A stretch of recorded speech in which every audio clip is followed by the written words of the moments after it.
My name is Małgorzata Jedynak, and our course is on recent developments in English language teaching methodology. The first lecture is devoted to critical look at communicative approach. Alright, let's start from characterization of English language teaching. That's a discipline that is characterized by innovation. We may notice that there is a constant quest for better and more effective ways of teaching.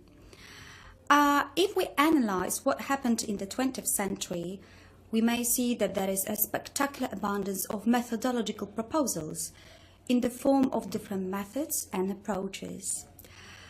At this stage, there is a question for you: what methods and approaches do you remember? I guess that you remember communicative approach and behaviorist approach and constructivist approach, and different methods that you remember from Lars and Freeman: audiolingual method, direct method, and many, many more, right? Some of them are dominant, others gains acceptance only in some contexts or at certain times. Some of them were short-lived or just disappeared after some time. Let's have some insight into methodological proposals. If we look back into the history of foreign language teaching, we may see that there is a succession of different ways and conceptualizing of purpose and process. In Widdowson, 2004, we may read that there are actually two fundamental considerations in language pedagogy. The first one is focused on definition of purpose, while the second one is focused on process of learning. As far as the first one is concerned, it refers to what kind of language, knowledge, or ability constitutes the goals that language are to achieve at the end of the course. As far as process of learning are concerned, it refers to what kind of student activity is effective as the... Let's focus on the question: what are the disciplines that have an impact on the changes in methodology of foreign language teaching? There are four main disciplines that have an impact on what is going on in the methodology of foreign language teaching. The first one is linguistics. We, as foreign language teachers, we need some knowledge about morphemes and about the order of acquisition of these morphemes, and also psycholinguistics. English foreign language teachers, we need knowledge about how speech is processed by the brain, how we receive the sounds. Much that we know about the critical period comes from neurolinguistics. And finally, social linguistics. Foreign language teachers need knowledge about registers, formal and informal language. So, to make the long story short, English teachers, in order to implement different methodologies of teaching foreign languages in the classroom, need to support what they know with developments from linguistics, psycholinguistics, neurolinguistics. There are, of course, other disciplines that have an impact on the methodology of foreign language teaching. For instance, general education, cognitive psychology, psychotherapy, communication science, ethnography, and human engineering. All these disciplines were a kind of inspiration for foreign language teachers. If you focus on cognitive development of a child and Piaget's stages of cognitive development, definitely you need to have some cognitive psychology background. The same is related to implementation of new technology, modern technologies in the classroom, such as internet. But once again, we need some communication science and knowledge about communication science in order to improve our teaching. Let's focus on the role of English in the 21st century. But definitely, if we compare the status of English in the 20th century or in the 19th century nowadays, we may spot great differences. Let's focus on some obvious facts. The first one is there is continuing growth of the role of foreign languages, especially English. It's undeniable fact that nowadays it's English that is giving priority in any communication, and the place of Latin or the French language was taken by the English language. Nowadays, we are using the term English as lingua franca. That means that English is used as a prevailing, dominant language all over the world. And of course, we as foreign language teachers, we need to take into account the fact that learners display various needs. The prevailing approach that is used nowadays for teaching foreign languages, as you probably know, is communicative approach. However, nowadays, there are more people who criticize this approach than the opponents. There are two basic questions related to our discussion about the role of English in the 21st century. The first question is, are we as foreign language teachers and our profession of English language teachers prepared to cope with new demands? And the second question, should we search for new solutions in language education? Maybe communicative approach that is so harshly criticized nowadays should be replaced. While in the past, the role of lingua franca was taken by Latin, Greek, and then the French language, and nowadays, as I've said before, definitely it is English that has a dominant position in the world. English is the language of international organizations, conferences, science, technology. If you travel abroad to different conferences, the majority of speeches are delivered by the researchers from all over the world in English, then in German and French. 1/3 of all the books that are published in the world are in English. Then another fact, it is that 80% of internet communication is delivered by means of English. And international banking is also done through English. Ranking the economies of the countries where native speakers live gives English the top position in the world. All this data comes from Komorowska and Gradl from 1997. Let's have a look at the role of English and how it is reflected in education.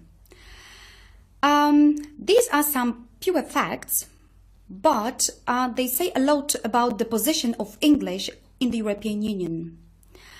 If you have a look at native speakers of English and French in Europe, you may see that they constitute 16% of population.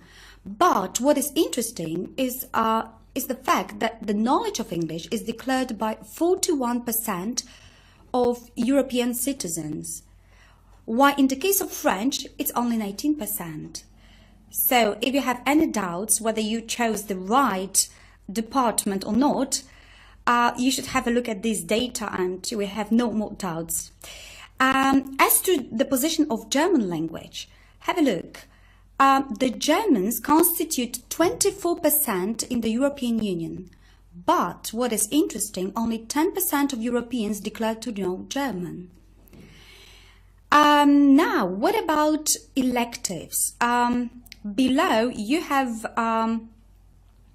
the position of English in primary schools in Europe and in secondary schools. And this data is based on electives. That means that these languages were not imposed on learners, but they had just a choice between English, French and German. So in primary schools, 46% learn English, while only 6.5% take German and 3.2% take French. And if we analyze the same data for secondary school education, this data is even more conspicuous. 88.5% of European youth decide to choose as an elective English, 14.8 German and 29.2 learn French. This data is the evidence for Well, you may wonder why there is so much anxiety about the spread of the English language all over the world. There are actually two types of scenarios. The first one is called liberation scenario. That means that all people in the world have a choice, and if they decide to pick up English as their second language, there is no one or no institutions can impose another language on them. But at the same time, there is a trap scenario that is related to linguistic imperialism. And there are three different aspects of this trap scenario. The first one is that there is a danger of undermining, belittling native tongues and cultures. Can you imagine a situation of our native language in 50 or 60 years' time? The second is related to being locked in specific social practices. Definitely, if we learn English as a second language, it's related to different social practices that sooner or later will be somehow imposed on us as not native speakers of this language. To give you an example, if you think about 5 o'clock tea, maybe it's not practiced nowadays in England so much, but what about brunch? Brunch, a combination of breakfast and lunch. Have you noticed that nowadays lots of people in Poland say it's not lunch, it's brunch? And this is the evidence for this imperialism. Social practices from England are somehow transferred to the Polish ground. And the third point is consumerism and McDonaldization. But I think that's obvious and it does not need to be discussed in details. Let me quote at the end Breitbart from 2002. He expresses his view on predominant view in European Union that is also reflected by the Council of Europe. Sustainable cultural and political inclusion, which can lead to opportunities of participation in multilingual Europe, requires a holistic language education policy, inclusive English and linguistic diversity. I think that we should especially emphasize the last two items. Let's focus on the position of our native language in the future. I've already said that the native languages may be in danger because of the dominant position of the English language. Can we say that Polish will be unwanted in 50 or 60 years' time? If you focus on two statements, whites only and English only, do you find more similarities or differences between these two statements? Just think about it. In the literature, you may find different names for English and its dominant position in the world. Lingua franca, definitely, it's something positive, right? But English as lingua franca may also denote some negative connotations. For instance, lingua frankensteinia, a Trojan horse, because it's related to different dangers, related to cultural demons, or lingua tyrannosaura, or lingua franca, or is it really lingua franca, or more a linguistic cuckoo? Lingua franca or killer language, language murder, linguistic genocide, or linguicide. Especially linguicide is a nice word that was coined. Let's focus on ELT in the past. Up to that time, English has been taught as a foreign language and not as lingua franca. Let's focus on aims of educational process. The first one was to prepare learners to communicate with native speakers of English. If you go back in your thoughts to your secondary school times, I guess that you remember your teachers who kept on saying all the time, you need to know this or that, because if you happen to be in England, in London, or in the States, you should know how to communicate with a native speaker. Then to prepare learners to function in various English-speaking countries. If you analyze any course books, you may see that there are listening comprehension, there are different reading texts, right, that focus on various actually cultures, various cultural aspects. Definitely it is RP standard English that is dominant. But if you think about your learning process, I guess that you notice that you were also exposed to the variety of American English, right? And or maybe Australian English, but all of them may be grouped under one heading. These are standard Englishes, right? The third point is another aim of education process is to prepare learners to function within the social cultural norms of native speakers of English. So we learn English in order to come over to London and to know what branch is and to, I don't know, to know some important facts about daily life of people living in England, about culture, right, how it functions. And the last point is to help learners develop native-like competence. The last point is most disputable. Why is it so disputable? Well, first, how it is possible for us as not native speakers to develop native-like competence, especially in the aspect of pronunciation, if our teachers are not native speakers? And many times, I guess that you will admit that your teachers and their pronunciation was far from being perfect.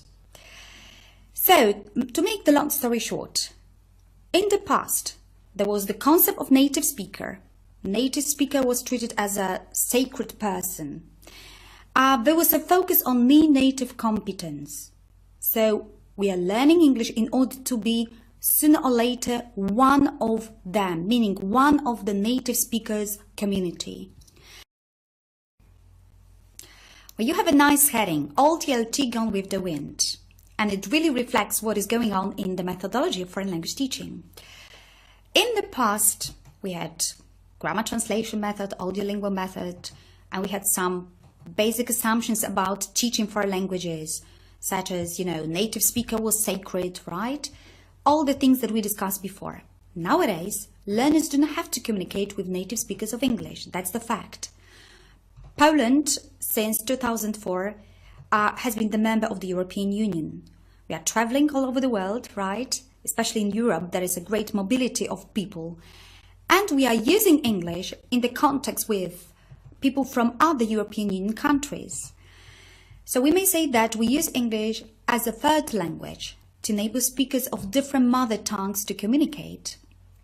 And English is not a foreign language. It's not treated as a foreign language anymore.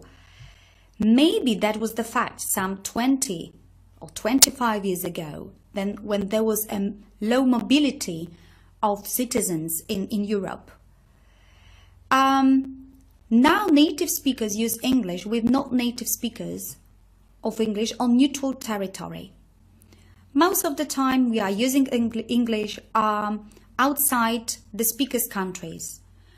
And the topics that we are discussing tend to be of non-native nature. So if you imagine a situation that there is a person from Poland speaking with a person from, let's say, Italy, but they are in Turkey when they have their business outlets. And definitely they are focusing on the topics that are related to doing the business in Turkey, and the topics are not related to the native. Nowadays, we also use English in the new context, the context that 20 or 30 years ago were completely unknown to the students of English. ESP stands for English for Specific Purposes. When I was a student, some 20 years ago, I never heard about medical English or business English or I don't know, legal English, right? But nowadays, there are different strands of ESPs that are devoted to different business groups. Nowadays, there is no more preparing learners to function within social culture norms of native speakers of English. So, in the past, it was so because there was belief in homogeneous, monolithic native speakers' culture. But right now there is no more national characters or stereotypes of Englishmen, but there is a focus on cultural identity, diversity. And this is what is stressed, especially nowadays in the European Union. Helping learners develop native-like competence, like in communicative approach, does not seem to be valid. In the past, the main objective of any English course was to practice pronunciation in order to make our students to imitate native speakers of the target language. But nowadays, the fact is that we are using most of the time English in the context with non-native speakers of this language. And native-like competence, especially native-like pronunciation, is not the main objective. We use idiomatic expressions and colloquialisms from time to time, but definitely it's not used as often as it was in the past. Why is it so? Well, it's definitely some kind of obstacle to communication.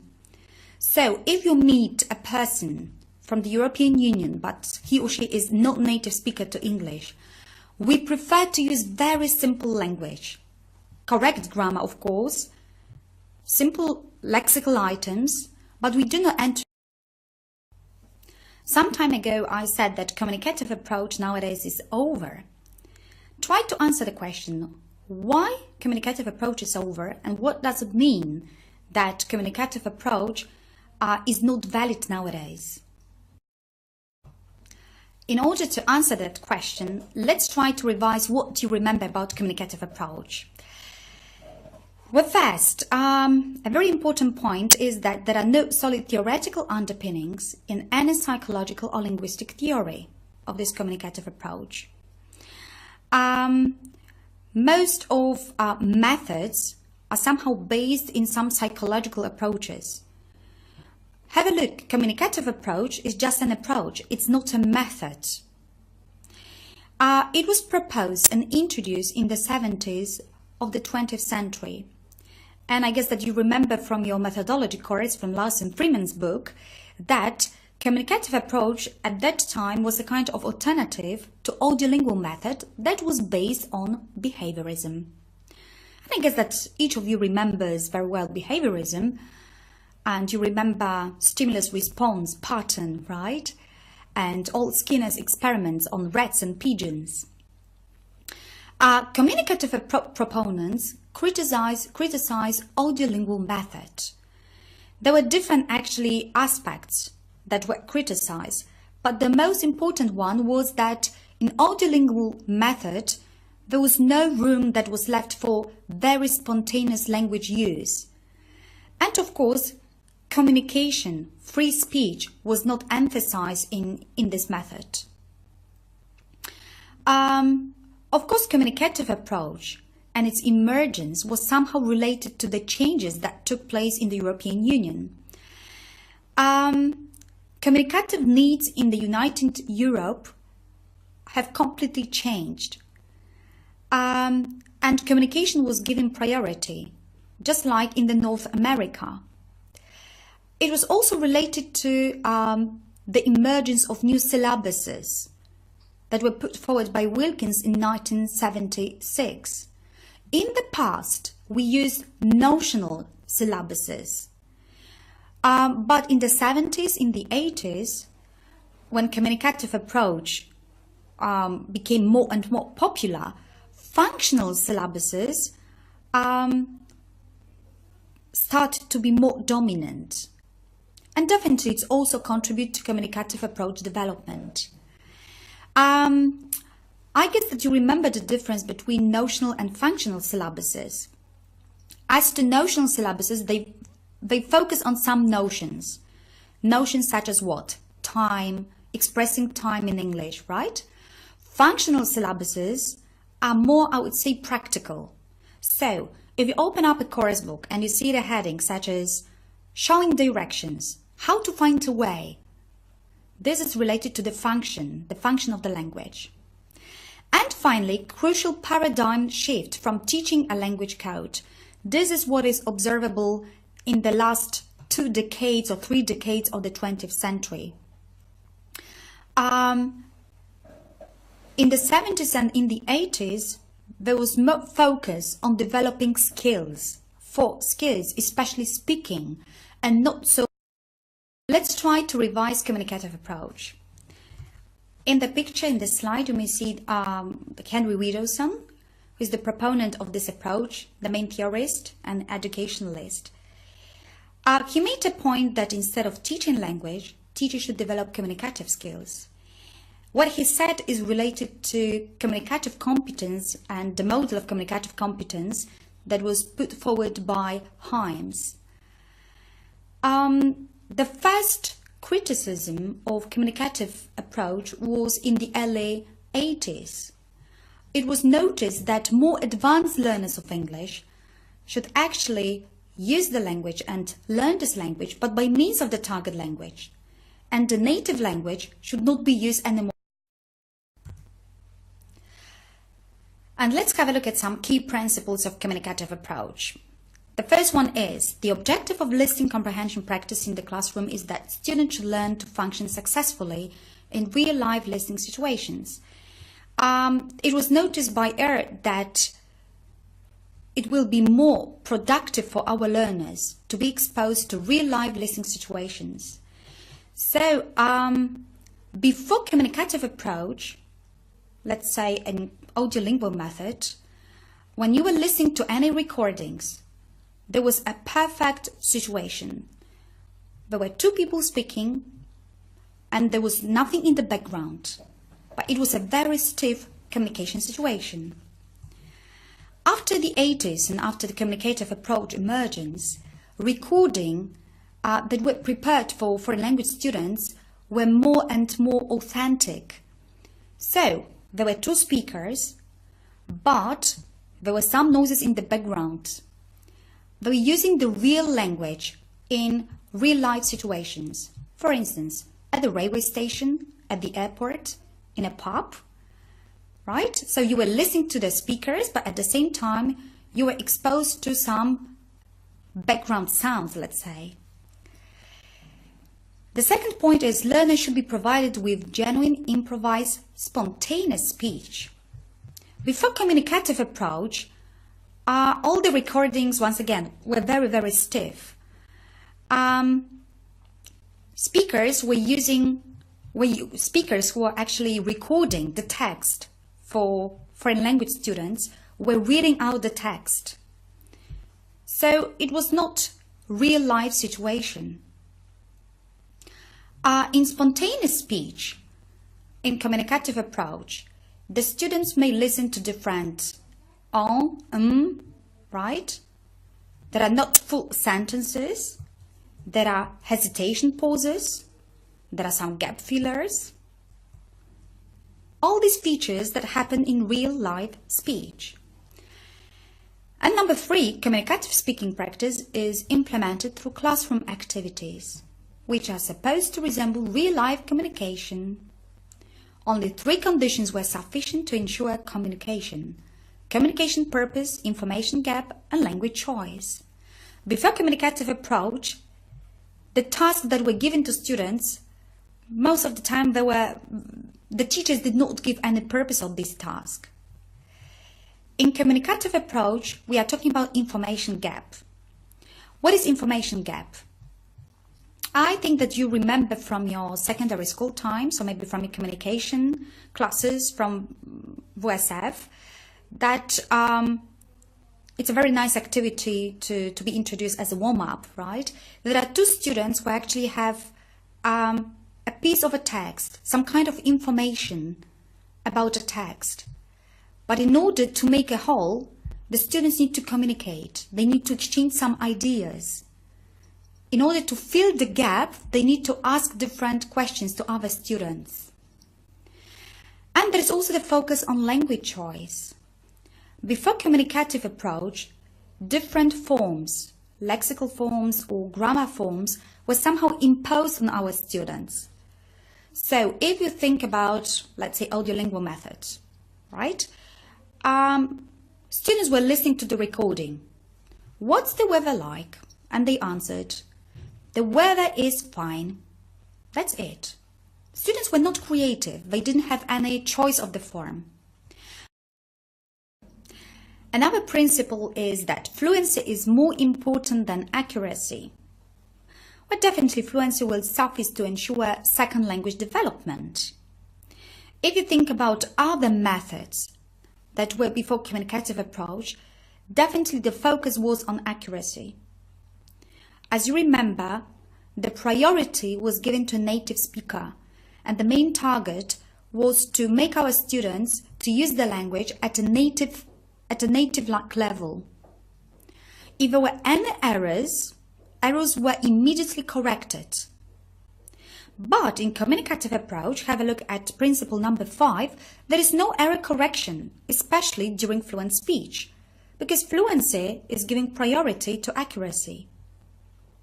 So, if a teacher is exposed to any speech, right, to any conversation between the students, he or she should wait till they finish. Why it's not a good idea to introduce immediate corrective feedback while students are using the language? Well, let's imagine a situation. You and your friend, you are talking about some topic at your conversation classes, and the teacher keeps on correcting you all the time. What happens? Well, number 1, you lose your motivation. Number 2, you may actually forget what you wanted to talk about. That's why in communicative approach, the focus is on leaving the student on his own without correcting his or her mistakes. Students may correct their mistakes, and the teacher may give some suggestions, but usually after the student's production. And the last point, the last principle is that no L1 is used in the classroom. That means that in communicative approach, we don't use our native language. Communicative approach was first introduced in multilingual second language classrooms. And I guess that you remember the instructors were native speakers of English. Nowadays, it looks differently. The majority of your teachers were not native speakers, but they were non-native speakers. But still, the proponents of communicative approach are of the opinion that if we use native language of our students, the communication between the teacher and the students Okay, let's focus on a question, where is communicative approach used? For the last 30 years, it has been used mainly in private and public EFL instruction settings. Its status was confirmed by the Council of Europe. If you read out any documents that were issued by the Council of Europe, such as TEF or European Language Portfolio, you may read out that communication is the priority in any classroom. And it gained popularity and official approval in North America and Australia. So, as you remember, the peak time of communicative approach was the early 80s, but definitely it was in North America and Australia. But in Poland, as far as I remember, it was late 80s or the beginning of the 90s when it became more and more popular. I guess that if you ask yourself a question whether I was taught by means of communicative approach or maybe audiolingual method or grammar translation method, you may come to conclusion that you've never been actually taught by means of communicative approach. For a very simple reason, your teachers have never actually heard about communicative approach at that time. Other parts of the world follow the footsteps of communicative approach. So nowadays, in the 21st century, I guess there are no foreign language teachers, especially English language teachers, who never heard about communicative approach. Teaching German, Spanish, Russian or French are under considerable influence of this methodology. Let's focus on a question, when was communicative approach used? The heyday of this approach in Britain dates back to the 70s of the 20th century. But it was not until the 90s of the 20th century when it became popular in Central and East Europe. In Poland, we may say that it was about early 90s and late 80s when it became popular. Before that time, English was not a very popular language. And I guess that you remember, at least some of you, that at that time, a dominant role was taken by the Russian language. At that time, there were different projects that were launched to educate thousands of teachers in Poland. It was the time when lots of native speakers came over to Poland to work as the members of Peace Corps, and they actually collaborated with different colleges, foreign language colleges or universities. Communicative approach was appropriate in East and Central Europe because fluency was priority at that time and not accuracy, as you remember. Let's focus on the question, what was wrong with communicative approach? In the late 90s, the communicative approach has been harshly criticized. What were the reasons for criticizing this approach? The first one was no local specificity is taken into consideration. I can imagine a situation that there is one communicative approach that should fit all the context. It's just quite impossible that there is just one framework, psychological, theoretical framework, that is good for all the students. Students from Poland or from Hungary or from Italy have different needs. They have different expectations. And they have different communication needs as well. The second point, critical point, was a judicious use of the first language that has been proved.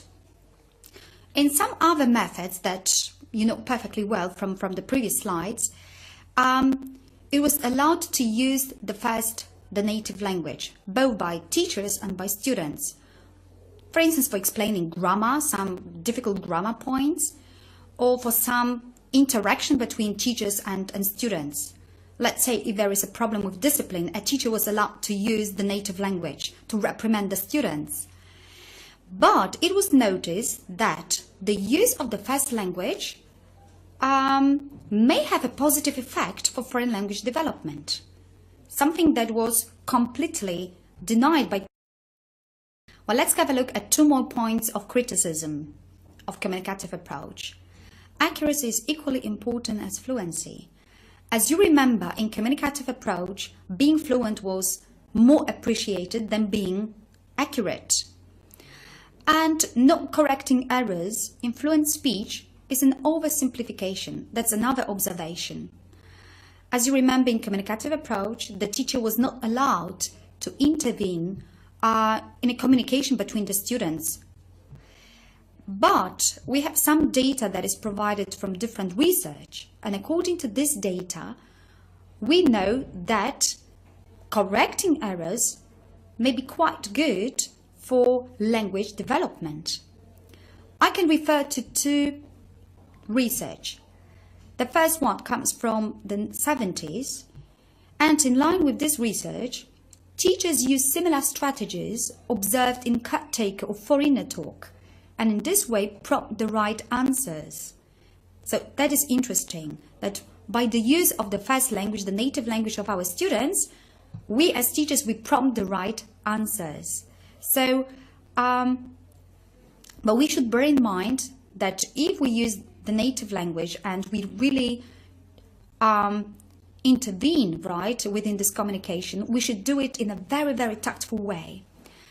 And I can also refer to the second research by Mercer from 1995 and 1992, in which native teachers were providing the right kind of cognitive support, switching from the second language, that was English, to the native language to facilitate comprehension of lectures. So once again, in these two research, we observed that using the native language for explaining either grammar or lexical items may be very effective and productive for language development of our students.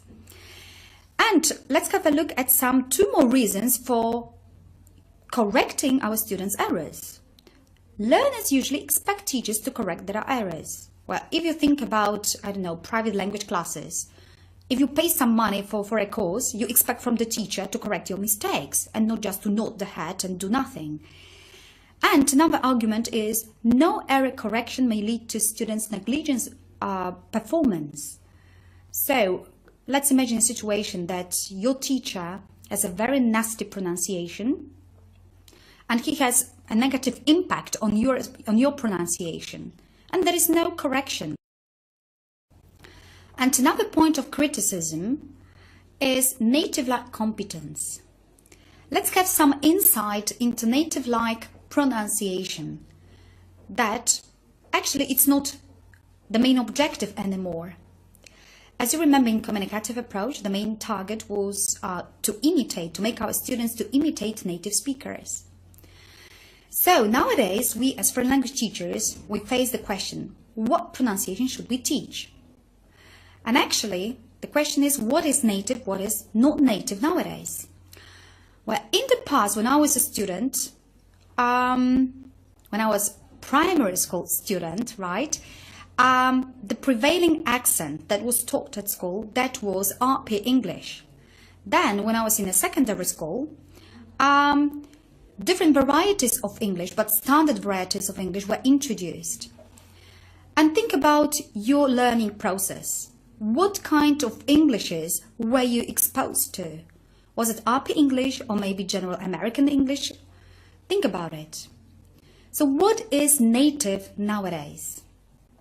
Have a look at these two pictures. In the first one, I guess that you may recognize some heroes of the movie, of the musical, My Fair Lady. It brings me association to, some association to teaching pronunciation, right, in the foreign language classroom. As you remember, the Professor Higgins was trying to teach perfect RP standard, right, accent to this lady, right? Actually, his objective was to make a girl, right, who was selling actually flowers, and to make her a real lady. And being a lady was associated at that time with using the perfect RP pronunciation, right? And probably being identified with the members of elite at that time. Nowadays, RP English actually is not the objective anymore. It's not as standard as we tend to think. Nowadays, RP English was replaced with something that is called estuary English. If you have any problems with understanding the word estuary, have a look at another slide. This picture actually shows an estuary. Estuary English is the English that is used in London, right, and in the south part of Great Britain. And what are the main characteristics of estuary English? First, it cannot be identified with the community using this language just in London. It's it's spread actually, right? And it's used in different towns and villages around London. Even the members of the royal family who used to use in the past RP English. So what pronunciation should we teach? And what is native nowadays? In teaching pronunciation in communicative approach, attention goes to weak forms, word stress placement, stress timing, and certain sound considered to be particular English. But, and that's a very important but, mastery of these aspects does not seem to influence mutual intelligibility. In order to be understood by native or even non-native speakers of English with whom we communicate, we don't have to be perfect in pronunciation. And mind you guys that many learners often decide to keep their accent in order to manifest their regional identity. At this stage, I refer to the research conducted by Jenkins.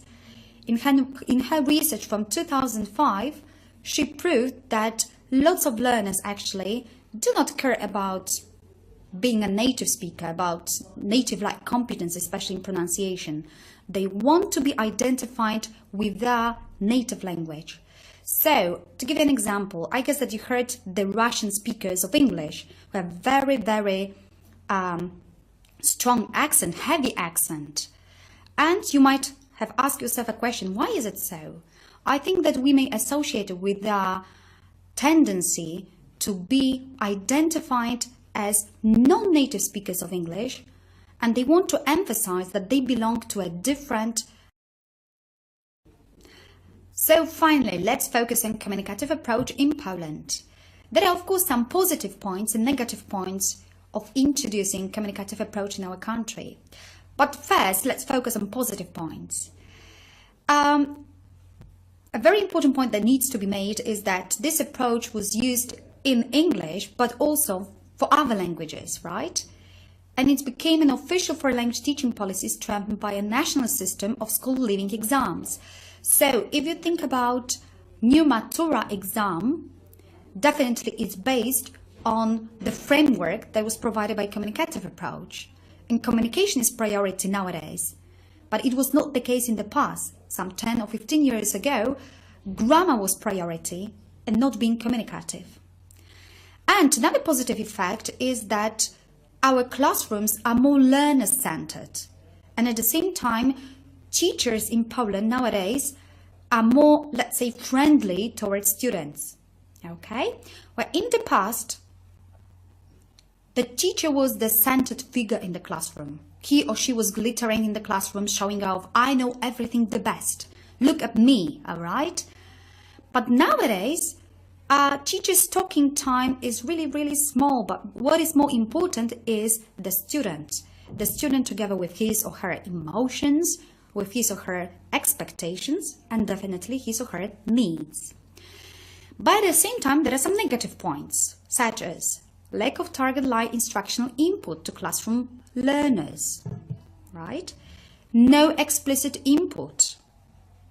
And here we should discuss the role of teachers' role as experts, that role as experts is undermined.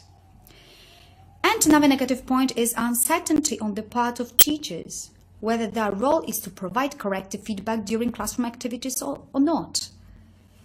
Well, these are the issues that we discussed before. If we are teachers and we cannot interrupt our students in a flow of speech, so what is our role? Should we just observe our students and without providing them with, corrective feedback? What is our role? This is the main question. And another negative point is that learners are more likely to code switch to carry out communicative exchanges in their first language. This is what happens. If in communicative approach, we impose the target language on our students all the time, what happens? Well, they use Polish. So if you think about different activities and you say to students, use English all the time, English exclusively, what happens? If they work in groups or in pairs and you overhear the conversation of your students, you can hear Polish. And finally, disregard for formal accuracy. That's a very, very bad tendency nowadays, especially if you have a look at what is going on with the final Matura exam. Priority is given to fluency. If you are very fluent in the language, it doesn't matter whether you know grammar or you have no idea about English tenses and overall grammar, but if you are fluent, that means that you are a good student. And finally, development of superficial fluency. Filling time with distorted and mixed code. Well, this is what I actually observe with lots of different students, especially at the final Matura exam. Students, they pretend that they are very, very good at English by being fluent. They use a lot of gap fillers. They introduce lots of hesitation pauses. But actually, So up to that time, we criticized the communicative approach. So let's ask ourselves a question. What is alternative to that approach? Maybe it is the constructivist approach. What is this approach about? It's based on psychological learning model that comes from constructivist psychology, and the main objective is increasing learning effectiveness. It's based on the assumption that we as foreign language teachers, we cannot just transfer what we know to our students, but we should somehow facilitate our learners to build up their own knowledge. So the first striking difference between constructivist approach and communicative approach is that in constructivist approach, the learning process is more about processing information. We as foreign language teachers, we help our learners build new constructs, and these new constructs that are formed, they somehow contribute to formation of new cognitive processes. If you have a look at these two pictures that are below, where you may see the kids trying to build some towers, right? Actually, each individual child has its own or her own way to do it. What is our role as teachers? In the constructivist approach, teacher should not somehow impose on a student how to build this tower. Our role is just to draw students' attention to some facts, to show that there are some possibilities to do it this or that way. But first, we should wait until... Alright, so what is this constructivist approach about? The main assumption is that an individual perceives the world through his senses, but his or her picture of the world is not objective. Why is it so?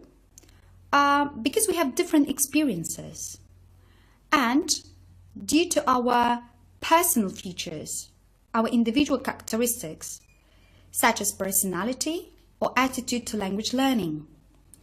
Each of us displays different tolerance of ambiguity, right?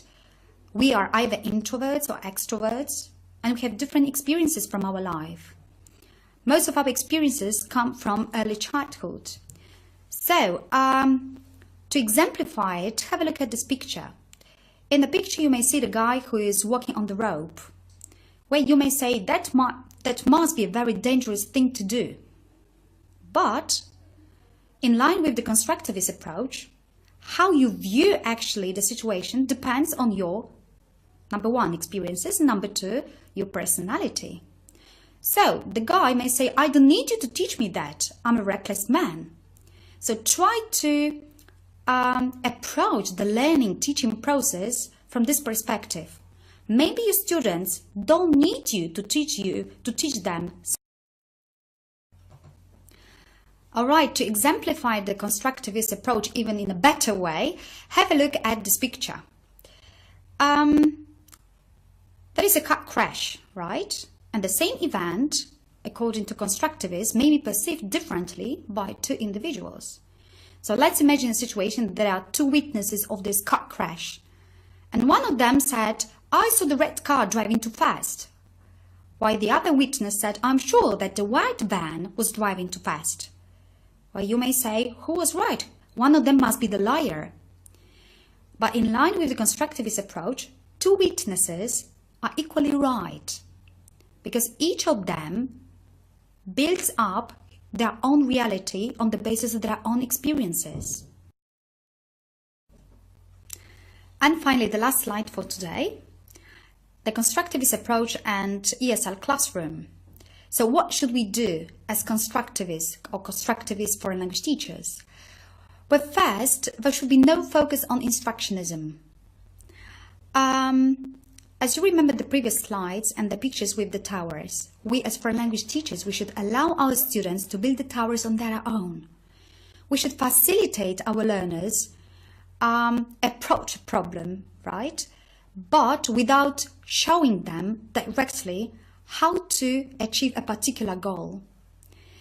And learners' understanding does not have to resemble ours. That's a very difficult thing to do. In other words, we as foreign language teachers, we should somehow understand that our personality does not have to correspond to the personality of our students. And the way that we think is totally individual, and it does not have to correspond to our students. We and our students, we are different, and we attack different problems in a different way. So, the question for you to think it over is, what's the point in standardization and homogenization of school education? Does it really make sense to introduce constructivism in the foreign language classroom? Is it really realistic thing to do, especially in the Polish reality? I would say in the Polish gloomy reality.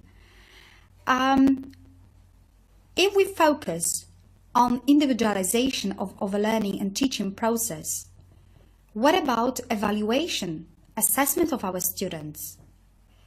Is it possible to allow our students to build the tower on their own when we have some procedures to follow, some school regulations to follow, and when we have to actually